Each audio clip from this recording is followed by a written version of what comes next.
I recently resigned from my previous company. How did I find my job in less than 3 weeks? The answer is LinkedIn. Most of the people don't know the power of LinkedIn and how you can leverage LinkedIn to land the best jobs. So I decided to make this video to explain how to start your LinkedIn from scratch. I have also categorized this video based on an experienced professional and a fresher. So even if you are someone with experience, you should watch this video till the end. So apart from this, I'm also mentioning the do's and the don'ts. So watch this video till the end. And before we get started with this video, one last thing is that I will also be linking Dhru's video because he has talked about how to make a personal brand and how to create a LinkedIn presence. So watch that video also. The link will be in the description. So yeah, let's get started.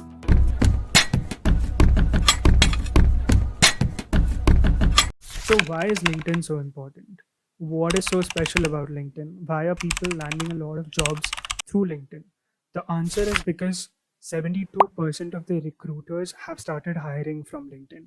First, what used to happen was you had to go on the company's individual website and list out, like, you had probably 10 or 15 questions that you had to answer.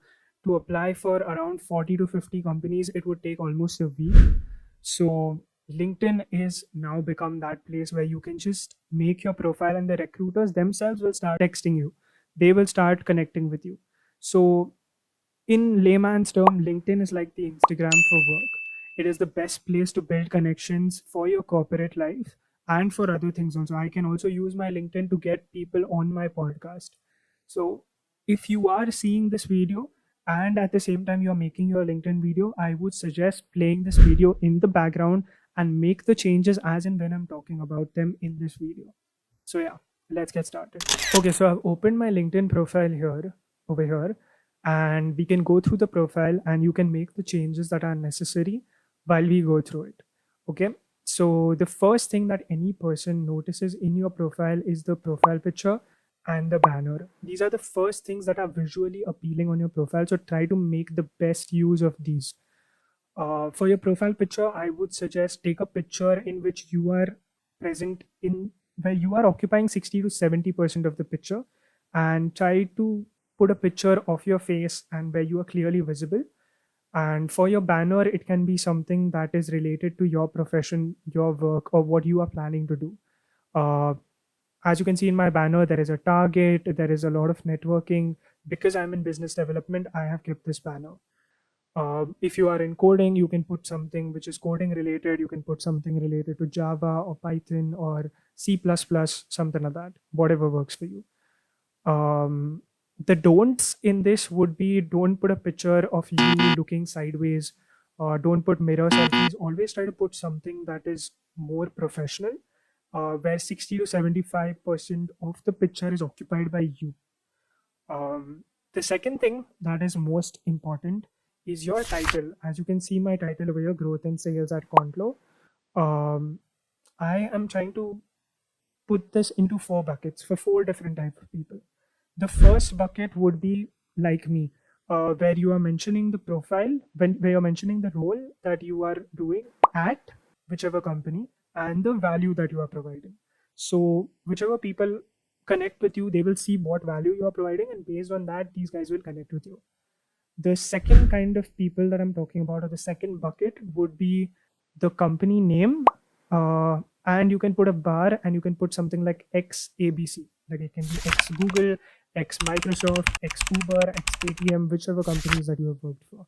What this is doing is you are silently attracting a lot of hiring managers, where you are showing them that you are also working at this company, but you are open to look for new opportunities. So this was the second bucket. The third bucket is for freshers, the people who've just done internships. These people can put something like intern at XYZ, whichever company, intern at Uber, intern at Paytm, intern at Google, whatever that is. And if you finish the internship, you can put something like X intern at XYZ. So you can put this. Apart from that, the fourth bucket is the people who are just in college, who are probably starting up by looking at this video itself. So for you guys, what you guys can do is, you guys have probably not done any internship. So what you can do is, you can put the name of your college and you can put the branch. Like example for me, it would be something like electronics and communication at Bitspilani, Goa. So something like that, and you can put a bar and you can put the skills like Java, SQL, whatever it is. When it comes to the don'ts in this section, it would be don't use buzzwords like creative thinker, innovative thinker, problem solver. Don't put all of this because all of this is just fluff. And the reason why I'm telling you not to put this is when there are hiring managers who are coming to your profile, they are not only looking at your profile, they are looking at 1,000 other profiles. So what you should be focusing on is to make your profile different than theirs and providing the most amount of value in the least amount of time. So try to keep your words very crisp and try to keep them something that can add value to the hiring manager. So the next thing that is most important is your about section, where people come to know more about who you are and what you are doing.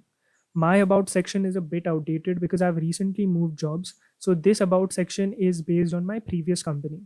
You can mention something about the work that you are doing at the company, and you can also talk about what you've done in the past. Like I have talked about, I recently graduated with a bachelor of engineering degree in electronics and communication background.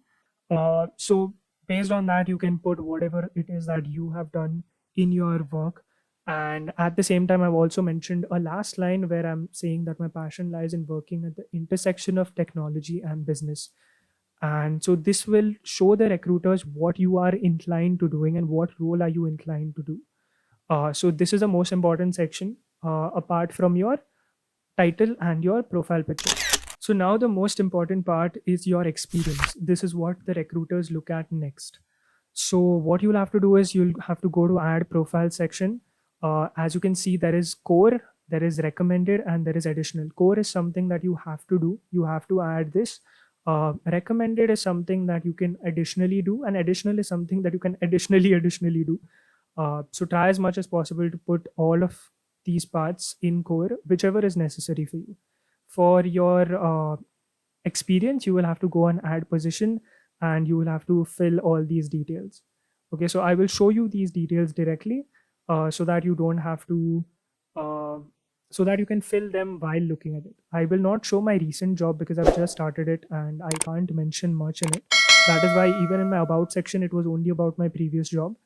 When I was working at my previous company, this is how my whole experience would look like. So try as much as possible to mention something about the company in the start, and then you can mention the contributions that you have done. Whatever work that you have done, you can mention them in bullet points. Try to keep them short and crisp and try to quantify it. Okay. Something that I used to do before would be like, say, suppose it's the first point, I would say something like cold outreach and prospecting, conducting cold outreach with outreach.io to expand our client base, working with significant amount of clients. I used to say something like that. Rather, whichever point it is, try to quantify it as much as possible. Okay, so if I've worked with 110 clients, then I'm not going to put 110. I'll put something like 100 plus. Always put something like 50 plus, 100 plus, 1,000 plus. This looks more attractive for the person who is watching your profile. So the next part, which is most important, would be the skills part. You can see there are 17 skills that I have added over here. You can see all my skills over here, which are linked with my previous work experience, and these are the suggested skills. Okay, so when you are adding these skills, like let me show you.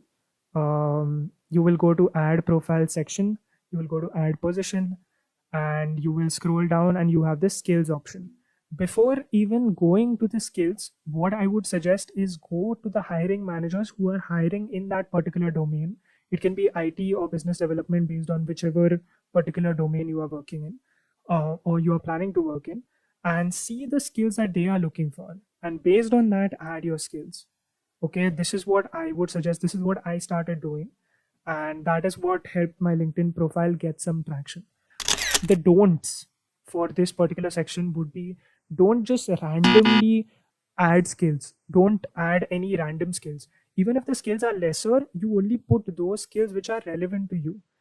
So if, for example, the hiring manager is mentioning web development, but you have no experience in web development, don't lie about it because later your interview will mess up. Okay. So try as much as possible to put the skills that you have worked on, and only put those skills even if they are lesser. What you have to also understand is hiring people scan through this. They don't scan through your experience, they will scan through the skill section. Based on whatever skills that you have acquired, the hiring people will see if you are a fit for their job. Okay, so this is what is the most important part. This is more important even than experience, but based on your experience only you will get the skills. So I talked about experience first and then skills second. So the next part of your profile would be, one sec, the next part of your profile would be your education. Okay, mention the college that you have worked in, mention what was your uh, field of study and what was your grade, what was your tenure. You can also mention some activities that you have done in college. So yeah, show all your education, and then you can go down and also add some licenses and certificates if you've done any. Your skills will pop up. You can also populate it with the languages that you have done. All of these are there in this particular section where you go on add profile section. You'll find all of this over here: your education, your position, your skills. Apart from that, in the recommended section, you will find your licenses and certificates, the courses that you have done, the projects that you have done. You can add some recommendations. In the additional experience, like I had talked previously, you can add your volunteer experience, whatever you've done, and you can say test scores. But something that is important over here is languages. A lot of people see what languages you are proficient in. So if you can add languages, I would suggest that to be added in your profile, because they will scan through that also. If you're someone who's just starting up, the best tips for you would be, since you don't have followers and since you don't have connections, try to connect with everyone possible. Start off with your alumni first. You can also connect with me on LinkedIn, connect with people from your field. Connect, these guys would want to connect with you because these guys want to even expand their network. uh, Something else that you can do is, once you start connecting with these people from your relevant fields, you will come to know how these guys are using their experience, which companies these guys are working in. So you would know the companies which are best suited for you based on the experience of that other person, and based on whichever field that they have worked in, which would be similar to yours. If you start connecting with similar people from that field, something else that you can start doing is you can start putting posts. As you can see in my profile, I have put a post where I have recently started a new job. I have also put a post once I started in the company, which will get me a lot of traction from the people that I am reaching out to. So you can do the post, like I said.